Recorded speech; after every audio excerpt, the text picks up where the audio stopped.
ఆదిలాబాద్ జిల్లాలో 4 ఏళ్లుగా వాతావరణం సహకరించక అతివృష్టి అనావృష్టితో రైతులు తీవ్ర నష్టాలను చవిచూస్తున్నారు. జిల్లా వ్యాప్తంగా దాదాపు 4.50 లక్షల మంది అన్నదాతలు వ్యవసాయాన్ని నమ్ముకొని జీవిస్తున్నారు. ఈ ఖరీఫ్లో తమకు కాలం కలిసి వస్తుందో లేదో అని ఆందోళన చెందుతున్నారు.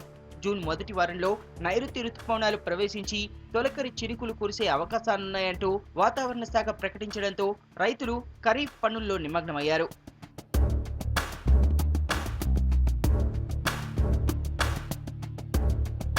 నాలుగేళ్లుగా పంటలపై ఆశలు పెట్టుకున్నా చివరకు నిరాశ మిగులుతోంది. దీనికి తోడు ఎరువులు, విత్తనాల ధరలు ఆకాశాన్ని అంటుతుండటంతో తీవ్ర నష్టాలను చవిచూస్తున్నారు. 4 ఏళ్లలో విత్తనాలు, ఎరువుల ధరలతో పాటు దిగుబడులు రాక తెచ్చిన అప్పులకు వడ్డీలు కట్టలేక రైతులు ఆత్మహత్యలు చేసుకున్న ఘటనలు చాలానే ఉన్నాయి. ఒకవైపు ప్రకృతి కన్నెర్ర, మరోవైపు పెరుగుతున్న ఎరువులు, విత్తనాలు, కూలీల కరువుతో పాటు యంత్రాల ఖర్చులు అధికంగానే ఉన్నాయి.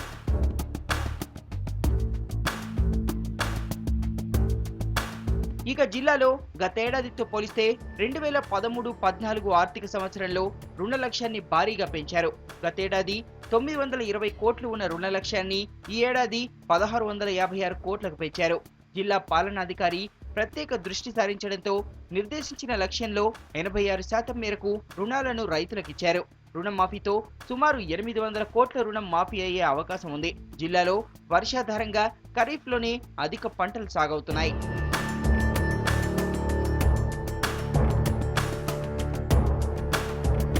నిర్దేశించిన లక్ష్యం 80% ఖరీఫ్లోనే ఇవ్వాల్సి ఉంటుంది. కౌలు రైతులకు రుణార్హత కార్డులను జారీ చేసిన చాలా బ్యాంకులు వారికి రుణాలనిచ్చేందుకు వెనుకంజ వేస్తున్నాయి.